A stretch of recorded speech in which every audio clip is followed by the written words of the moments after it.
We are so excited to kick off Booklight Season 2. And as Amarji said, the title is As I Think. We have many teachers who teach us a particular skill or a sport or an art, but very rare is a teacher who teaches us how to think. Through this book, Gurudev unravels how we should think about the bigger things in our lives through 28 essays. Today will be the introduction of the text by Swami Mitrananda ji. Swami ji is the resident Swami of Chinmay Mission, Chennai, and right now it's 6:30 a.m. for Swami ji, so we're so grateful that Swami ji is here with us. Swami ji, as you know, was a Sikh during Puja Gurudev's time, and he directly interacted with Gurudev, and later grew to lead Sikh. And he inspired many nation-building initiatives. And he was also the visionary behind the youth empowerment program that we call YEP in America. Well, first it was in India, and then later it was in America. So many of you would have known or would have also gone through that. In addition, Swamiji inspires many projects and builds leaders among youth. Swamiji's latest project is a temple built just for children called Kuti's Govil. So without further ado, we would like to invite Swami Mitrananda ji to introduce As I Think.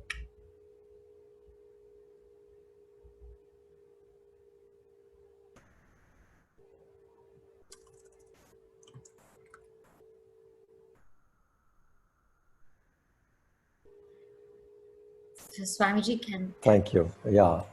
You know, I was muted by the admin. Okay. I was trying to unmute.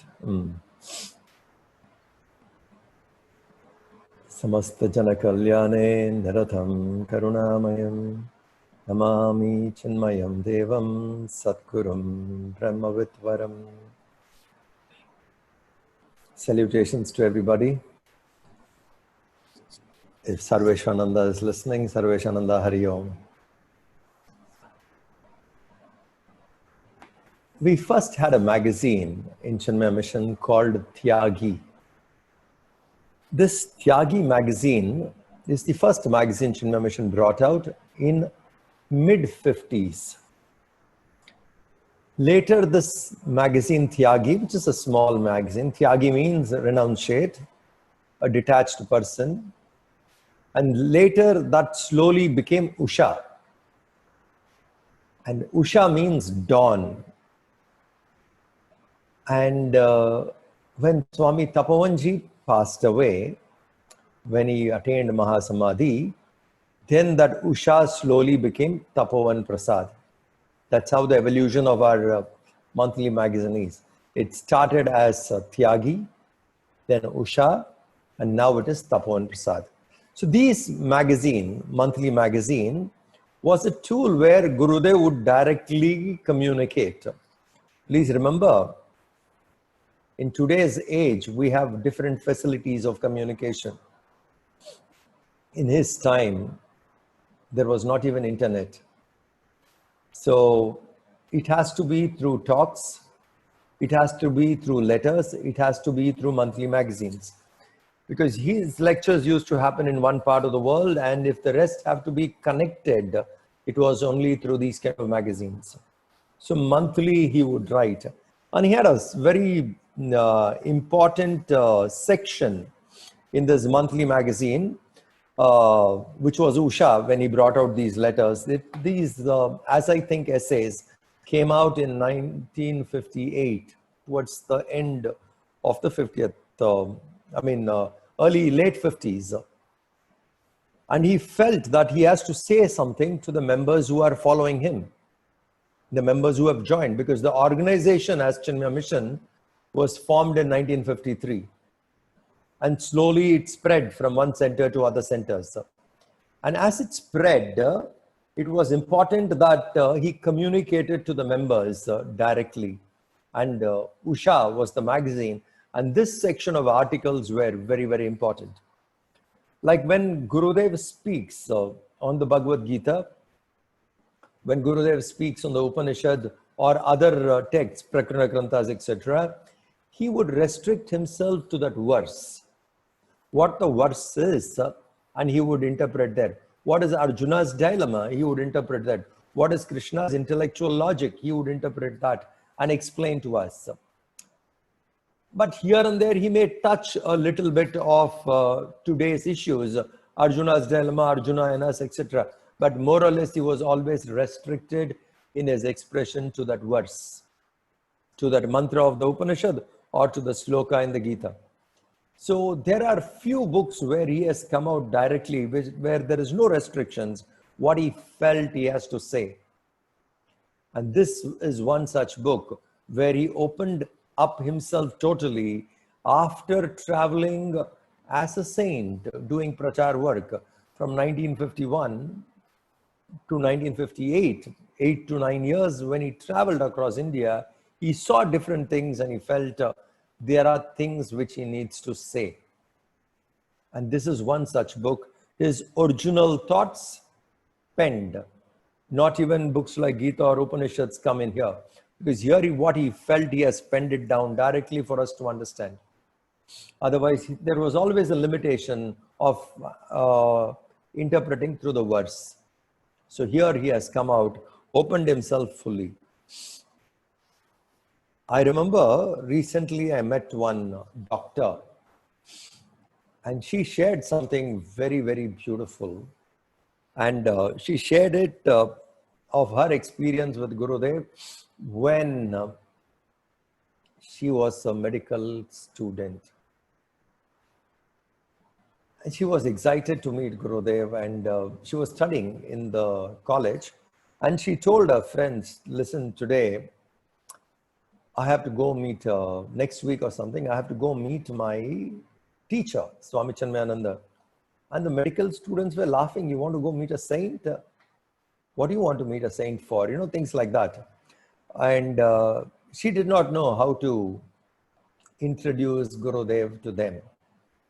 So, smart girl, she wrote a letter to Gurudev saying, how do I introduce you to my friends? What is the best introduction I can give to my friends? How do I introduce you? He wrote back to her saying, next time if your friends ask me about you, you become quiet. Please understand how important this is. He says, next time when they're asking you about me, you become quiet. Quiet inside. Become still. Calm down yourself. Become pleasant. That's what he meant by becoming quiet. Being quiet means we slow down our thoughts. We are peaceful within. We bring ourselves to a serene mood. And once we settle in that quietude, then he says, first become quiet within. Look into your friend's eyes. Look into their eyes. And your quietude will be contagious, infectious. It will touch them. Your quietude will reach out to them. And that's the way you should introduce me. Friends, do you understand what he was expecting from us? Even a college student, a university student who was in the first or second year, very young girl, when she asked, how do I introduce you? And this is what he said. To introduce him, we need to become quiet. We need to become little silent. We need to gather ourselves. We need to ground ourselves in our understanding of what we have read so far. From there, we need to communicate. Most beautiful way of communicating what he wanted us to do is by our presence. Not through our lectures. That cannot be avoided since we teach. And since we talk with people, it cannot be avoided. Not just me as a speaker or some of you as speakers. Every other person, verbal communication cannot be avoided. But Gurudev went one step further. He said, your presence should introduce me better. not just through words. That silence, the quietude. Now this, if we miss, we have lost the plot. If we have failed to become silent inside, if we have failed to become peaceful within, we have lost. Yesterday, somebody sent me a forward of Ramana Maharishi, a beautiful forward, which says, having a peaceful mind is mukti. If you have a peaceful mind, you have arrived. A mind which doesn't get agitated has already reached the threshold of realization. So on learning different things, this is very, very important. We need to be settled that way to see. So this is how he was addressing people personally when they asked a question to him. How do I introduce? We need to know about the man who told how he has to be introduced is by being quiet. Now let us see what that person thinks. You understand? How should I be introduced? You introduce me by you becoming quiet, is what he says. Now, how would this person think? What are his thoughts? When his expectation of introduction itself is like this, what are his thoughts? So this is a very beautiful book, and I've been recommending this book for a very long time to many, many people, because we get directly in line with his thoughts, and that to what he has thought in late 50s. And much more relevant it is today, because at that time we saw only a streak of things here and there. Today what he has said is more relevant because we see it all over the place. This teaching is very important. So first thing, before I pick up few paragraphs from this book to speak to you, I would say how you should read this book. Your first reading should be a discussion like what you have in Chik class, etc. Have a discussion. With the like-minded people, have a discussion. Read the essay, and then everybody meets together, and each one supplies what they have thought of. When I was studying in Sandipani, when Bhagavad Gita lectures started for us, we said we should make the best use of this Shravana, what we are listening. So we used to listen from Swami Purushottamananji, and then we used to go back and immediately read Gurudev's Gita commentary. This is how we were reading. And then few of us in groups, we made small groups, and we took up very different way of learning. I took up reading Jnaneshwar. Another brahmachari studying with me, he took up reading Lokmanya Tilak's commentary. Someone took up Mahesh Yogi, and one other person took up Aurobindo, and another guy took up Ram Sukhdas. Now imagine Swami Ram Sukhdas, Sri Aurobindo, Mahesh Yogi, Jnaneshwar, Tilak, and Gurudev's commentary. Gurudev's commentary compulsory, all of us read, but each one of us read one book. I was reading Jnaneshwari. Jnaneshwar is a great saint from Maharashtra. I was reading his commentary.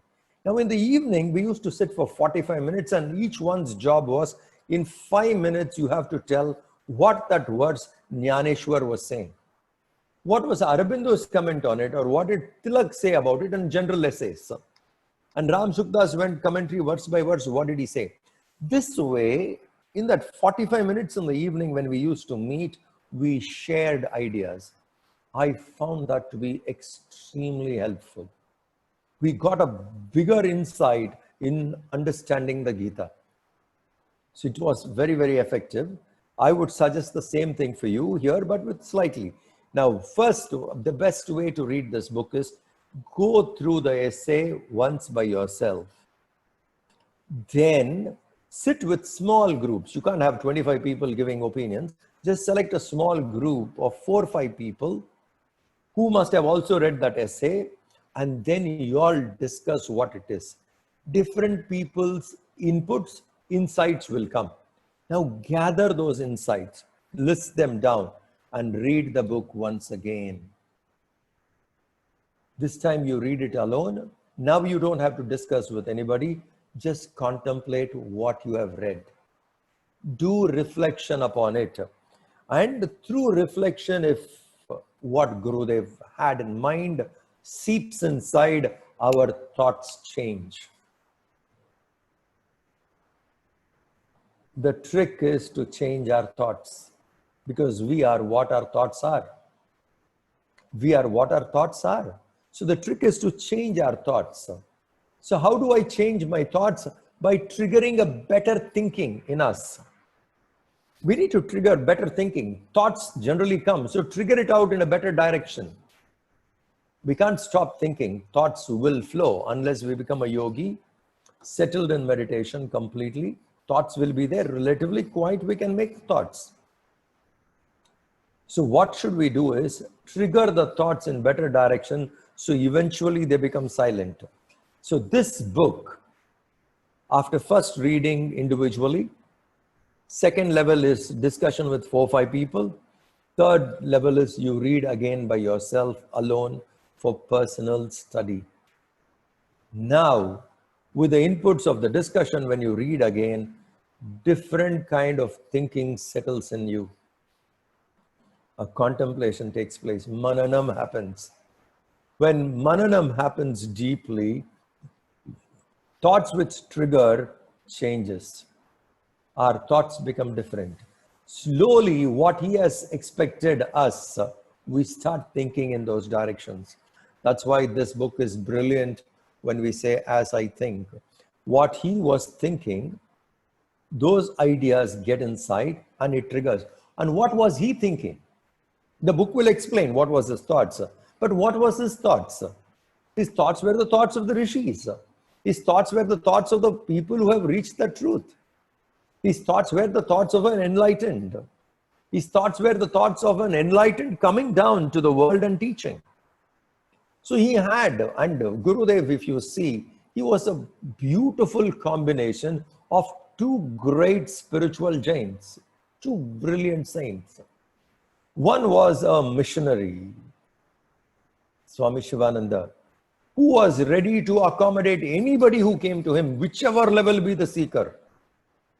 Shivananji would take them, saying, okay, you have come here, stay with me, study with me, I'll guide you, you can be in touch. Anybody, educated, not educated, literate, illiterate, rich, poor, criminal, saint, anybody came, he accommodated them and he used to guide and picked up service in the name of yoga, medical service, go around the villages in the Himalayas, in the Rishikesh area, serve them. And those who wanted food, he will beg and give them food to eat. And he was a person of that sarvatma bhava, of reaching out to maximum people. So Gurudev was highly influenced by this person. So his thinking we need to understand. What is Gurudev's thoughts? As I think, how did Gurudev think? One of the major influence on Gurudev's life was this person, Swami Shivananda, who had this sarvatma bhava. Reach out to people. Just few days ago, I read a letter, an article of Swami Shivananji, where a Bengali saint, a saint from Bengal came to his ashram and was staying, and he was sick. They need medicine. They need milk to give him, to make him healthy, and he didn't have milk in the ashram.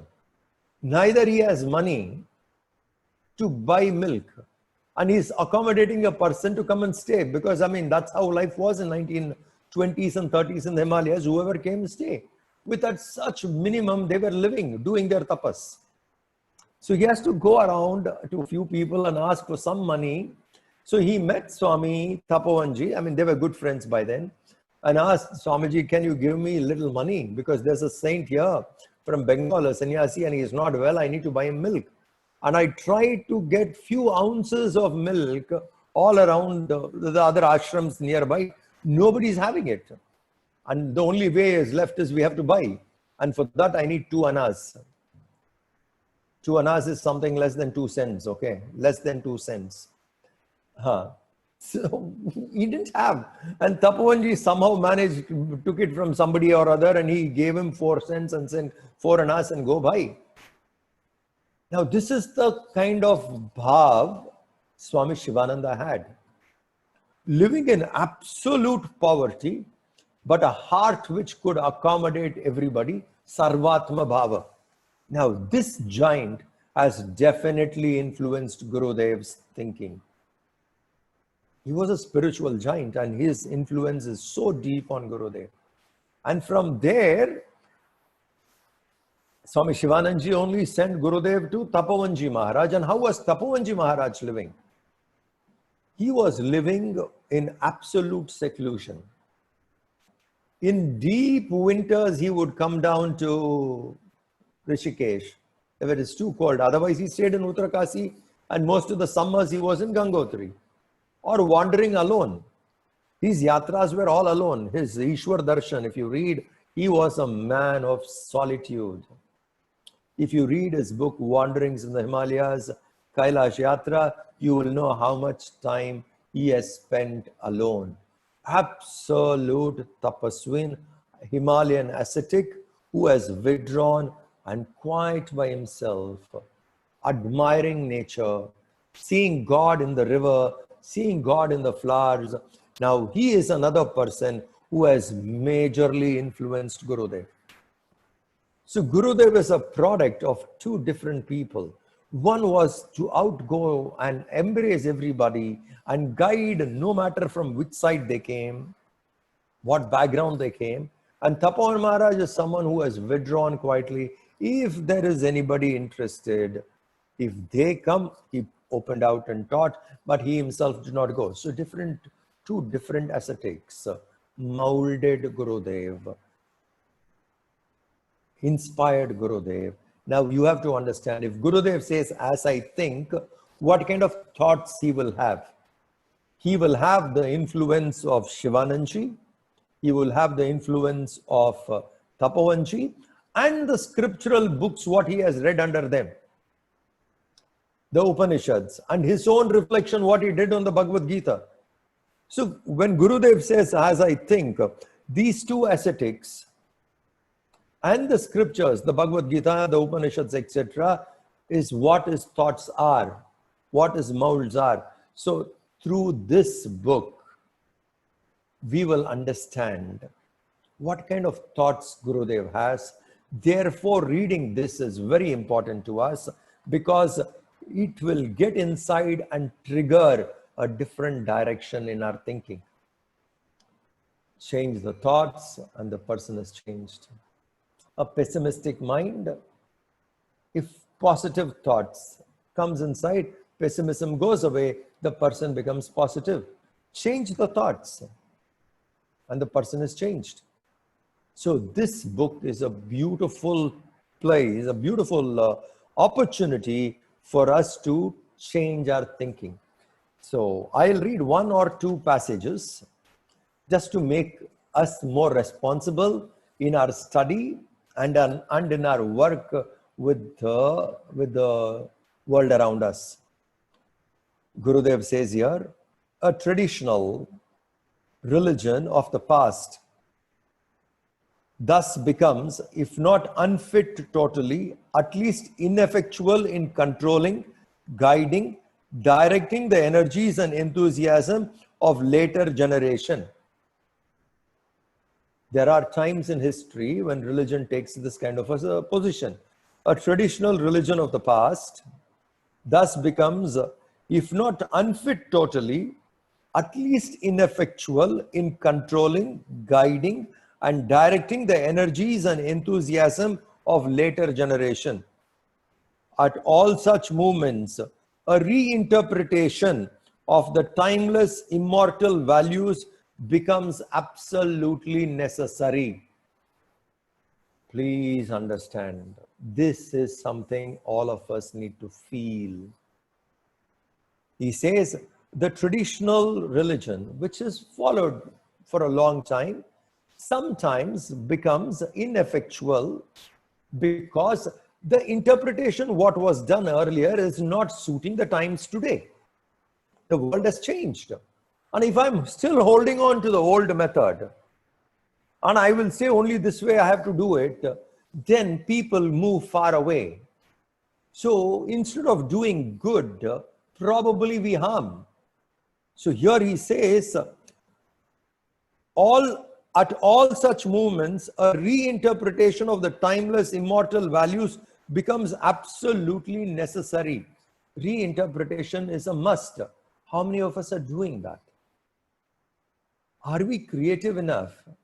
Are we innovative enough to reinterpret the ancient wisdom to suit the modern times, to bring up the gist of it and present it in a way in which the modern people will understand? I'm not saying remove the text. No, I'm saying retain the ancient text. Let's say Bhagavad Gita, interpret it, present it in such a way which will appeal to today's generation, which will appeal to present generation. If we fail to do that, what is the use? We have benefited from the book, but incapable of making more people aware of that book, incapable of reaching out to more people of that book. The beauty of the book doesn't reach somebody. So it is very, very important. And I go back to that first thing, what I said, what Gurudev expected us to be, how to introduce him: more silent within, more peaceful within, more serene and pleasant within. Our sadhana should take us to that state of mind within, and we must be more innovative, more creative, understanding the present methods. Accordingly, we should teach. Please remember, there are many, many ways to teach nowadays. And today, the span of a student to listen has become so minimum. Even 20 minutes is a long lecture. People can't retain. And when you take classes for children, the Bal Vihar classes, etc., when we do huge camps in India, like in Chennai, we do camps like what we call a school camp. Sometimes we have 1,100 students. We generally stop 750. 1 year we went up to 7,100. I tell you, third, fourth minute, the child will lose interest if you even divert little away from the story. You're telling a story and you go little away, that you're trying to bring in the ethical value or the moral value, the child has lost interest. The child will get turned, look somewhere this side, that side. This is the minimum span. So in such times, how do we introduce the ancient wisdom to a generation of this kind? Long lectures, 1.5 hours lectures, makes no sense. 2 days ago, a person known to me from Melbourne was talking, like saying, he heard some Upanishad somebody was taking, and he said, unable to listen because it's too dragging. Now, Upanishad, someone is explaining and the audience are feeling he's dragging it. Dragging. And what is the point? We should know to bring in better methods to teach. Better methods. This is what he meant here. A traditional religion of the past thus becomes, if not unfit totally, at least ineffectual in controlling, guiding, and directing the energies and enthusiasm of later generation. At all such movements, reinterpretation of the timeless, immortal values becomes absolutely necessary. So different methods have to be adopted, and slowly we also learned all this, we tried. That's why some 20-25 years ago, we started, we started Bhagavad Gita classes along with activities. Bhagavad Gita classes with games. Movie workshops. We adopted different methods which can make somebody understand one value of a Gita. If a movie can bring that out, you see a movie and you interpret that value, that registers in people's mind. So we must retain the ancient wisdom, the essence, and we should know to present it differently. It cannot be the same method of seminars. It cannot be the same methods of discussions. We need to adopt. We need to become little more creative. What serves that generation, you must. When Gurudev started, people were very fine sitting and listening because the work time was 9 to 5. Work time in India, generally when people have to go to office and work, the time was 9 to 5.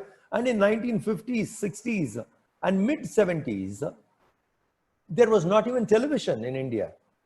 Radio was what was available as entertainment. So people used to, once their work is over, they were thronging in large numbers to Gita talks of Gurudev, etc. And that was the best way to communicate, and he communicated, and he says that in this book, as I think, what I felt was the best at that time, I have used it. For you, you choose your method. How open, how genuine he is in this book. Gurudev says, for your generation, what suits, you adopt that method and reach. What suits you, you adopt that method and reach. Don't have to stick to what I have done. Now, this is the openness and this is the genuineness he's saying. So we, as students and seekers and members of this beautiful organization, Chinmaya Mission, if we don't bring in innovativeness and we don't feel this within the silence and the feeling to reach, then we have lost the plot. So that's why this book is even more important. If I have to do a Vedanta course, this would be the first book I would ask the brahmacharis or the brahmacharinis coming to study. This book is not even there in the curriculum. It is kept for self-study. This has to be in the curriculum and one should take, because this will trigger different thinking altogether. So this is very, very, very important. So read this book, as I told you, first for yourself, second with a group, and third, read it again, reflect upon it. It will trigger different thoughts of that beautiful man who was influenced by two brilliant spiritual giants. And this person himself has done such study and research and Swadhyaya on the Gita. Now a man of this background has written to us saying, as I think, these are my thoughts. They are the most wonderful, sublime thoughts. If we get it, two things will happen to us. We will go deeper inside, we will change, we will transform, and believe me, because we transform, people around us will transform. They will change. Our presence itself will be contagious for people to change. Inner transformation will happen and we will influence other people to transform. And also you will feel what was Gurudev's heartbeat. He was very clear. This book will show you, reveal it to you, that his heartbeat was self-unfoldment through study and service. Our self-unfoldment, where we unfold and become that Sarvatma Bhava, that feeling of oneness, if we have to go there, that is self-unfoldment. If that has to happen, Gurudev's method is study and service. Swadhyaya Seva, study service takes us there. In this process, not only we will transform, we will preserve this ancient wisdom and promote well to the next generation. We will preserve and promote. We will study and we will serve. So, heartbeat of Gurudev, if you say what he actually felt, is only this. Study and seva will take you to self-unfoldment. And the byproduct of that will be preserving and promoting our culture, our scriptures. And we who are influenced by his books, his teachings, we who are committed to him, have to find those innovative methods to reach out. That's where we need to head. And this book will help us to gain that clarity to do our job better. I stop here to invite questions. Hari Om Swamiji. Yep. So good to see Swamiji again. Real quick, for all of you who are online with us via Zoom right now, we're also casting to Facebook Live. You have the option of sending us questions. So please message me any questions you may have, and then I'll ask them to Swamiji. While some of you gather your thoughts and ask these questions, just a couple of quick things about Booklight, this wonderful series. And it's so great that Swamiji was able to lay out, as I think, introduce Gurudev to us in this method and our way of also approaching this, which lends ourselves very nicely to this series that we will be having coming up. Booklight was started back in January of this year. And come March, we had ourselves a global pandemic where we had to innovate. And Booklight ended up being a great way for us to be able to do so. Our vision, led by Swami Sarveshananda and Brahmacharya Shubhani, has to bring all of these different Swamijis of North America and around the world to us here in the West. Specifically for the chick age group. Now, we also opened it up to all people. Anyone, any age can come. But discussion group, we will have exclusive chick-only discussions every other week, so that way we can reflect on what Swamiji has just said. So Swamiji, the very first question that is actually there is my question. And Swamiji, Swamiji was laying out, we should first read and then discuss, and then read again. As we approach this, these different chapters given by all of our different Swamijis, should we read before coming to that satsang, or should we come empty, clean slate? Because the speaker, whoever is going to come and speak, he's going to talk about the same book. Mm-hmm. So it is good to read and come. It is not that the person is going to talk something else. So since he's going to talk about the book, if you will have read it once and then you come out to listen, I think it would, whoever is presenting, it will be much more impactful to you because you already have read it and you see another layer of interpretation or ideas thrown through that person's presentation, which will make things more clear. So I would recommend, because the topic is going to be only on the book, it is good to read that book and then go to attend the lecture. Mm-hmm. So we'll read, we'll come to lecture, we'll discuss, and then read again. Ah, perfect. Awesome. And now, Swamiji, we have questions coming in. So I'll ask the first question. This is from Subhashri Raghav. Hari Om Swamiji, very powerful and thought-provoking session. Thank you. Swamiji, is there any tips that we can adopt to improve our creativity? Take a chocolate wrapper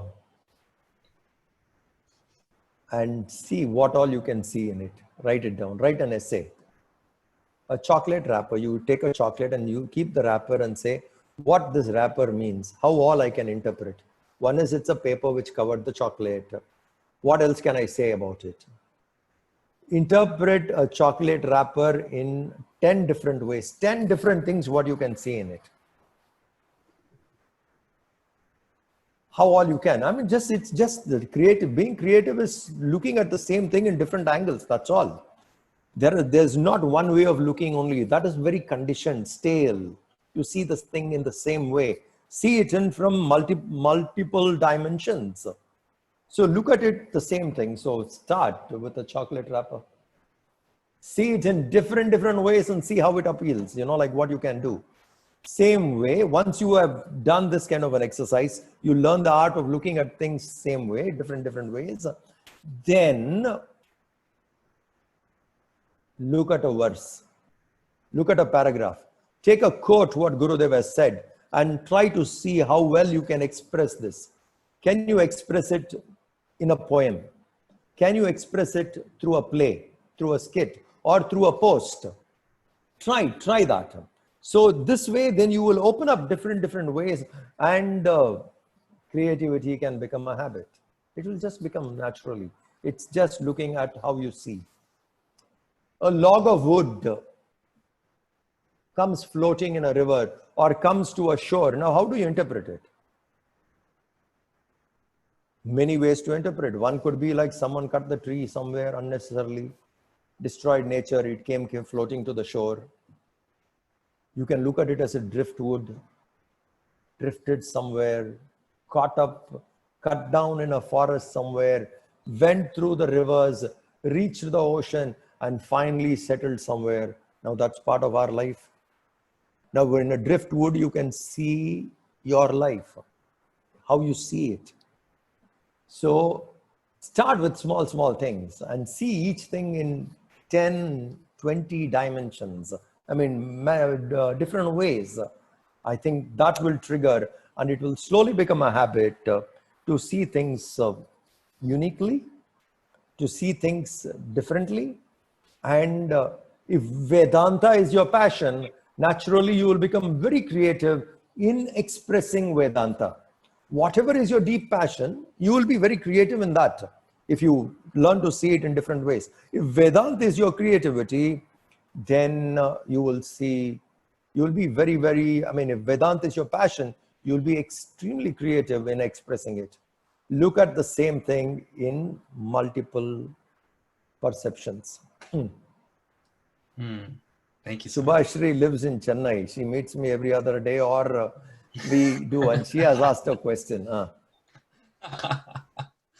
Sarji, another question we have is from Brni. And the question is that if an interpreter is required to draw upon meaning from an ancient text, then a possible degree of bias can come. How does Swamiji's explanation of reinterpretations relate to this? I understand that trust can be given to the Guru, the reinterpreter, but is Gurudev also expressing his confidence in us as chicks to be also reinterpreters? Each one would interpret, express the verse from their level of evolution. Now, before I go into this question, let me tell you, two brilliant authors of Hinduism, brilliant people. One is Mahakavi, Adi Kavi Valmiki, and another is Vedavyasa. Valmiki, Vedavyasa, these are two brilliant. I mean, to find people brighter than them is difficult. And they have written epics. Valmiki's Ramayana is 24,000 verses. Vyasa's Mahabharata is 1 lakh verses plus 18 Puranas. Vyasa goes on. Okay. Now, if you read Valmiki's Ramayana, you will find different schools of thought in it. Shaddarshan, you will find. Or even, you know, like Advaita, Dvaita, Vishishta Dvaita interpretations you can find in that book. In Valmiki Ramayana, Advaitins can read and feel absolutely delighted with Advaitic thinking. Dvaitins can read and feel extremely grateful to Valmiki because Dvaitins have got what they want. Vishishta Dvaitins, once they read the same book, they get the same inspiration. Now here is an author, Valmiki or Vyasa, had that generous heart to write a text, not catering only to one school of thought, but they made sure people from different levels will come. Let them all be happy because this triggers a different thinking in them. So these masters who had this great vision accommodated all schools of thought in their epics. So if you take Bhagavad Gita also, Advaitin masters have written commentary, Dvaitin masters have written commentary, Vishishta Dvaitin masters have written commentary on the same book. Vishishta Dvaitin interprets in one way, Dvaitin interprets in another way, Advaitin interprets in a different way. Now it is the large-heartedness of the author to accommodate everybody they have given room for those interpretations.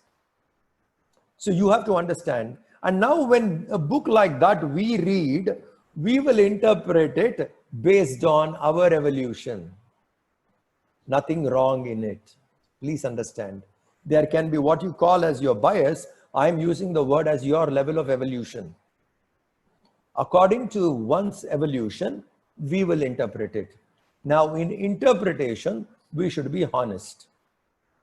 Being biased means you bring your personal likes, dislikes, and interpret a verse accordingly. That is not correct.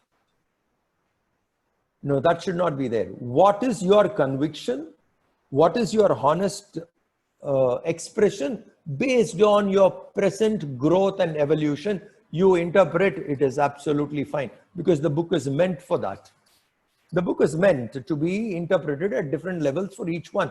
And slowly the same words, after, let us say, 2 more years, when you, 2 years later, when you look into the same verse, the verse can unfold a different, deeper meaning to you. Every one of us, I'm sure all of you would agree, every one of us, the first year when we read the book, and after 10 years when we read the book, we understand our first year understanding was so shallow to the 10th year when I've read the book, or 10th year when I'm talking on the same text. How shallow I was 10 years ago and how deeper is my understanding today. So interpretation of the original text, interpretation of the commentary what Gurudev has written, we keep that as a standard. Both I would interpret according to my evolution. So I think we should continue. We should not look at it as bias, because bias is not genuine. Bias is I'm framed with one opinion and I'm doing. I'm saying we should interpret these books according to our evolution. Where we stand in life, from there we have to see it. Swamiji, one more question. Yes. When Swamiji was in the Vedanta course and was studying different authors' commentaries with his fellow students, were there times where you or others disagree with the point made or found it contradictory to a held idea of yours? If so, what's the way to approach an idea like that? We made sure that at this study time, when we are studying the book, we should not challenge another person's viewpoint. That was the thumb rule we had before our study. If Jnaneshwar is saying something or Tilak is saying something, we decided that we should not challenge their viewpoint. Just collect the information, put all that and reflect. So then we start, then when you grow slowly, you start interpreting what made Tilak say this? What made Jnaneshwar say this? What was the audience they were addressing? Who were the people? What was the social system, condition, customs at that time? The lifestyle. You bring all this and then you say why he said what he said. If you take Gurudev's also, there would be areas where you would have said why certain communities let certain things down, because that was the age when that was to be brought out. At another point of time, that thought may not be valid. So when we read Gurudev's also, we understand, oh, when he started in 50s, this was the scenario that made him say this. But later when you see him in 90s, he was not saying this. So you understand it that way. It's a more comprehensive study. So don't challenge somebody's viewpoint. Take the input, reflect. And once you find clarity on it, you will understand why the other person said something like that. And so you will know to accommodate that viewpoint, then challenge and discard. When I do not know why a person has said, then my approach would be discard it, delete it, oppose it, refute it, challenge it. No, that's not the way. We take saying, these are great people who have walked on this earth and they have said something. What could be the reason? Then that thought is not challenged nor refuted. That thought is accommodated with your understanding. One more question and we should wind up. Yes. That, by the way, Swamiji, was from Brni Madhusudan. Okay. This last question will be from Abhinaya Ramakrishnan. Hari Om Swamiji, it is one thing to understand Vedanta, but it's often harder to apply to our lives. What would Swamiji recommend to help us start applying Gurudev's messages in our daily lives? Very simple. Very, very simple. Don't take the entire Vedanta, what you have understood, and say, I will apply it today. It will never happen. All that I have understood about Vedanta, I went to the first lecture of Vedanta, or first 3 months in Vedanta, and I have heard I am not this body, I am not the mind, I am not the intellect, I must be a Sakshi. Very good. And then I must love everybody, Sarvatma Bhava. And tomorrow morning you'll get up to do all this? You wake up tomorrow morning and, oh, I woke up and I'm not this body, I'm not the mind. It would be something which you are saying, but you are not actually feeling. So don't try to take everything what you have heard and say, tomorrow I will see myself transformed. That would be very hard. In what you have heard, just say, for next 6 weeks, I will practice only one thing. I will establish myself in this one thing. If not 6 weeks, let us say 21 days, 3 weeks. 21 days is a good thing because something which you practice for 21 days will become a habit. Yoga Shastra says that. So if you take something and practice it for 21 days to start with, one value you have picked up, and then you say, this I will practice for next 21 days. Come what may, this I will not compromise. Constantly I will attempt practicing this. Then in that you get deeper. After that, pick up another one and say, now this I will practice for next 21 days. This has become a habit. Even if you're not practicing fully, a part of it will still linger on you, and you have taken a second value and you're practicing. Like this, if you go on practicing value after value, you will get it. So simple, to trigger the thinking, I say, let's say when in Vedanta we keep saying, like you're not this body, you're not this body. But we also know that we must take care of the body. And Gurudev himself has said so clearly, to go beyond the body, you need the body. If I have to go beyond the BMI, I need to keep the BMI fit. So let us understand. First 21 days of practice, Vedanta, stop pampering the body. Don't pamper the body. Whatever is pampering, don't pamper. Rough it out. Try 21 days, saying this body is not me. And therefore, I'm making the body go through something. Now, this will give you little bit of insight and also encouragement, saying that you actually control the body for 21 days. Let's say small things that for those who take hot water shower, just say now onwards for next 21 days, no matter what the weather is, I will go with cold shower. Because you can't pamper. I'm giving you basic insights. Don't pamper the body. Food.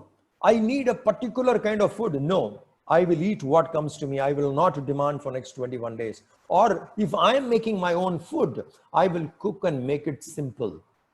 I will control my tongue. The demand for tasty food, continental foods, I will control. 21 days, try. So, cold shower, tasty food, waking up a particular time and not giving the body to sleep longer. If you pick up this routine and say, this only I will practice. Yoga, japa, I will keep it later. This alone I will practice for 21 days. Slowly you will find this is seeping in you. So take 1 or 2 and practice them. Don't try to practice the entire Vedanta you have understood. That will not work. This is how we should go. Pick up a little, apply it. Try it for 21 days. And then go for the next one. 21 days. Let's say if you have a habit of even using white lies, decide, next 21 days, I will not even say white lies. Come what may, that's my value. If I say it would be insulting me. I will not say things which are incorrect. Come what may. This way, when we start practicing with a particular time span, we will slowly master it. And once you have gained a few things like this, then decide to something which you have. Say you will practice detachment to that, not to the entire things what you have. To one. Let us say something you have which you really love and you're very attached to it, saying for next 21 days, my practice would be to be detached to this one thing. Not to the 100 things I have, but to this one thing. In next 21 days, I'll apply everything to get myself detached from it. That way choose and start practicing. Vedanta is practical, and more clarity as it dawns, most of these things drop off. These kind of like implementation is required in the beginning times, and as the mind unfolds, as you grow and the intellect in you becomes clear, most of it will drop off effortlessly. But to get to that state, earlier sadhana is necessary. So pick up one or two and start practicing. You will see it becomes a way of life. Nice talking to you people. Thank you very much. Shubhani, Sarveshananda and others, thank you very much. I enjoyed this morning speaking to you. Hari Om. Hari Om, Swamiji. Thank you so much for coming. Can I leave? Yes, if Swamiji must go, no worries. What we have left is we'd like to pass it off to Swami Sarveshananda to address the chicks who have attended, and then we'll do small chanting for wellness during the pandemic. But if Swamiji has to go... How long will this take? Less than 10 minutes, Swamiji. Fine, I'll be here. Okay. 10 minutes is fine, yeah. Yes.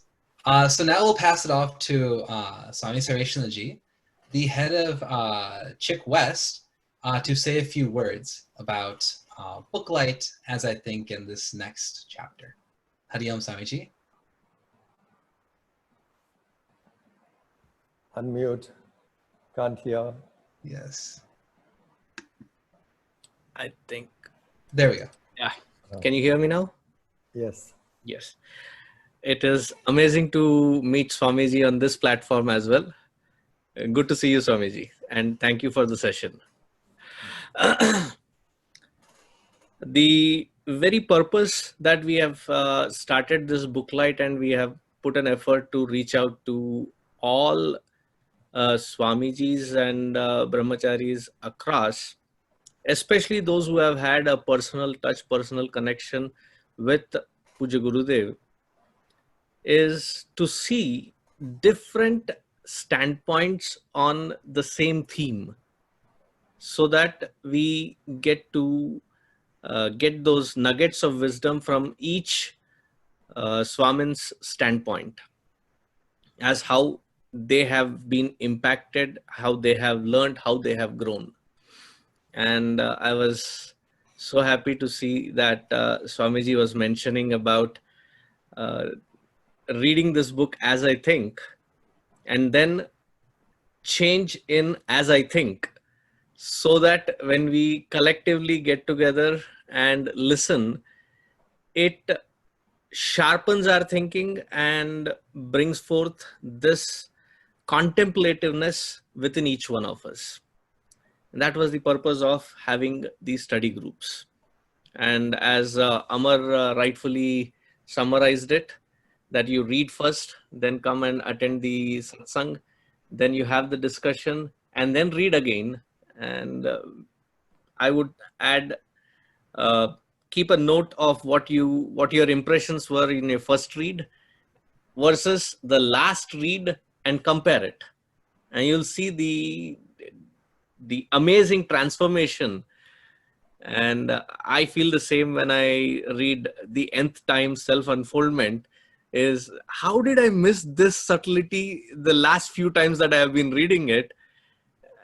And that is where each one of us, as we evolve, as we look into the same thing, it has something newer to offer, something deeper to offer, something clearer to offer. So with that in mind, this Booklight has been launched, and we have seen through in the last session, and it was quite encouraging to see so many of you reach out and say that you really loved this format, a newer method to cater the age-old wisdom. And I really look forward for all the, yesterday I was speaking with Shubhani, the list of Swamins that have been assembled for this particular Booklight. I am excited to see all of them come in, and we cherish their presence and their insights. Thank you. And thank you, Swamiji, for being here. So now our only announcement is that next week we'll have chick only discussion.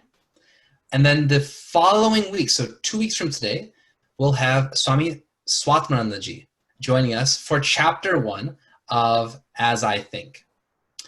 Now, one addition we've made to the Booklight duration is that during this period of hardship that everyone is going through, the global pandemic, it is best that we do some chanting for healing.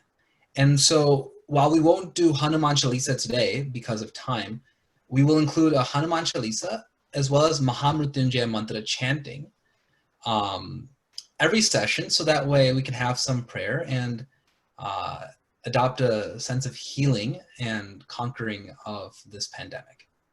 So now we'll do chanting of Mahamrutyunjaya mantra 3 times, and then we'll conclude. Om